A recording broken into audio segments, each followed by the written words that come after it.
Welcome to Ayur Times. Today we're exploring Ayurvedic food ratios, ancient wisdom for modern digestion. We're going to get right into some fascinating ancient dietary ideas that, well, they've worked for thousands of years. It's all about food proportions for better digestion and just feeling good overall. We'll touch on that classic 12-14-14 rule for your stomach, how foods are sort of categorized, the signs you're actually eating right for you, and importantly, how to actually use this stuff day to day. Because, let's face it, modern nutrition advice can be, well, a lot. This feels simpler somehow. So let's start with that core idea, sometimes called the sacred food ratio. Ayurveda has this very specific guideline, doesn't it? What's the basic rule? Right. It's really foundational. It suggests thinking about your stomach's capacity in distinct parts. So imagine filling half your stomach with solid foods. Okay, half solid. Then 1/4 with liquids, and this is the interesting part, deliberately leaving the last quarter empty. Empty, okay. It's not just about how much, but creating the right internal environment, Yeah. for digestion to work properly. All right, so that solid half, what kinds of foods are we talking about? Yeah. The main part of the meal, I guess. Exactly. Think about the nourishing stuff. Whole grains like rice, quinoa, lentils, beans, the sorts of legumes, fresh fruits, plenty of different vegetables. And don't forget healthy fats, from seeds, nuts, that kind of thing. These are the building blocks. Got it. Nutrient-dense foods and the liquid quarter. What fits in there? Is it just water? Well, water is great, but it's broader than that. It could be pure fruit juice sometimes, maybe fresh vegetable juice, even things like lemon water, coconut water, or even milk, depending on the meal and your own constitution. These liquids help the whole process along. They sort of lubricate everything and help absorption. Okay, that makes sense. Now, the really intriguing bit for me, leaving that last quarter empty, why is that space so important? It feels, well, different from how many of us eat. It really is crucial. That empty space is basically your digestive system's elbow room. Ayurveda talks about Vata, the principle of movement. Yeah, think of it like a washing machine. If you stuff it completely full, nothing can move around, right? The clothes won't tumble, the water can't circulate. Your stomach needs that space for churning, for mixing food with enzymes, for your digestifier Agni to work efficiently. So without that space, Digestion gets sluggish. You get that heavy feeling, maybe indigestion, bloating. The body can't break down food properly or absorb nutrients as well. It prevents that post-meal slump. that washing machine analogy really clicks, makes perfect sense why big meals make us feel so blah. But Ayurveda looks even closer at the food itself, right? Like its water content. Yes, absolutely. It's quite sophisticated. Special thought is given to foods that are naturally rich in water, think fruits, many vegetables.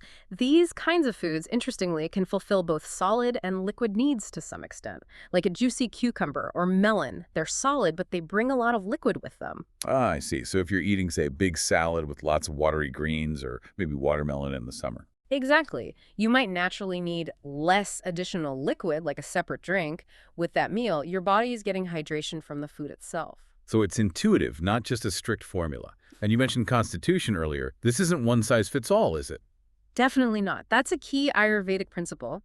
The ideal mix changes. It depends heavily on your individual constitution, your dosha, whether you're predominantly Vata, Pitta, or Kapha. Each digests differently. Right, the doshas. And the season matters too. You'll likely want warmer, maybe denser foods in winter and lighter, cooler foods in summer. Plus, just how strong your digestion feels on any particular day. This ratio is more like a flexible guide you adapt. Okay, so could we just quickly clarify those food classifications based on density in water? Sure. First, you have what we could call dense solid foods. These are things like grains, rice, oats, wheat, legumes, nuts. They generally need a stronger digestive fire, more Agni to break down properly. They're substantial. Okay, the heavy hitters. Then you've got the water-rich solids. This is where most fruits and vegetables fit in. Like we said, they kind of do double duty, providing solid substance but also hydration. Think apples, berries, leafy greens, zucchini. They're generally easier to digest. Makes sense. And the third category? That's pure liquids. So this is separate from the water in food. It includes things like water itself, herbal teas, maybe light vegetable broths. Their main job is to support the digestive flow, help transport nutrients, and keep things moving smoothly. So it's about getting the right mix of all three, tailored to you. Pretty much, yeah. In that half-solid, quarter-liquid proportion, keeping in mind that water-rich solids contribute to both. It's clear Ayurveda really emphasizes checking in with yourself after you eat. Not just focusing on what you put in, but how you feel afterwards. Yeah. That feedback seems crucial. Absolutely. It's all about mindfulness, listening to your body's signals, which leads to the question, how do you know if you're eating in balance according to your own needs? Ayurveda points to 4 key signs. The first one is post-meal vitality. Basically, after eating, you should feel refreshed and, well, energetic, not tired or like you need a nap. Right, not the dreaded food coma. Exactly. If you feel energized, it means your digestion worked efficiently, getting nutrients without draining your system. A meal should give energy, not take it. Got it. What's the second sign? The second is abdominal lightness. Even when you've eaten enough to feel satisfied, there should still be a sense of lightness in your belly area, no tightness or feeling stuffed. So that relates back to leaving that quarter empty. Precisely. That lightness tells you that you preserved that crucial space, allowing everything to move freely. Heaviness or bloating means you likely overfilled it. Okay. Feeling light, not stuffed. Makes sense. Mm. Number 3. Third is digestive comfort.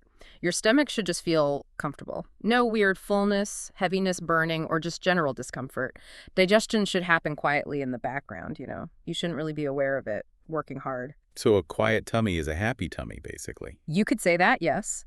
And the fourth sign is simply freedom from digestive distress. This means the absence of common issues like excessive gas, bloating, acid reflux, or heartburn. Okay. If you consistently don't have those problems after eating, it's a very strong sign that what and how you're eating is well balanced for your specific body and digestive strength. These 4 signs are your internal guide. That's really practical. Okay, so we understand the theory, the signs, but bringing this into a busy modern life, that can feel like the hard part. How do we actually do this? It starts with awareness and simplicity. First, just try visualizing your stomach in those 4 parts. 2 for solids, 1 for liquid, 1 empty. When you serve yourself, consciously aim for that. Maybe put a little less on your plate than usual to start. It's about retraining your perception of full. Aim for satisfied, not stuffed. So it's a mental shift first. And I guess being mindful while eating is key too, not just shoveling it down. Oh, absolutely essential. Practice mindful eating.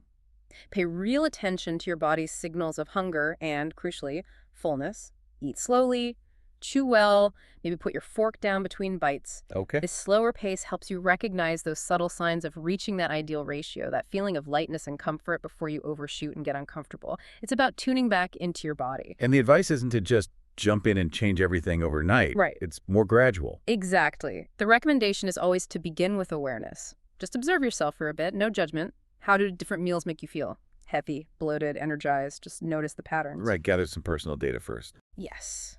Then, gradual implementation. Slowly start adjusting your portions towards that ideal ratio.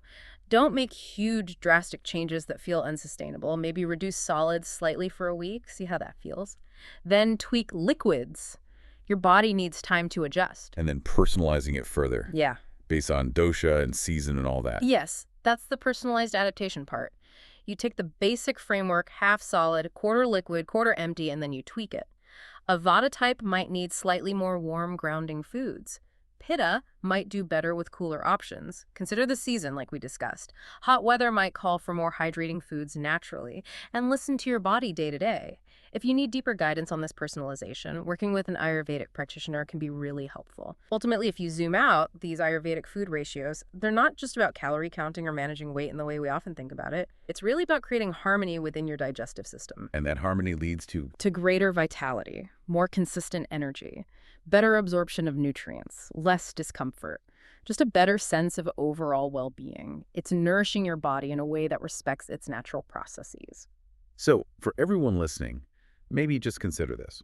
How might shifting your plate proportions even slightly impact not just your digestion, but your energy levels throughout the day?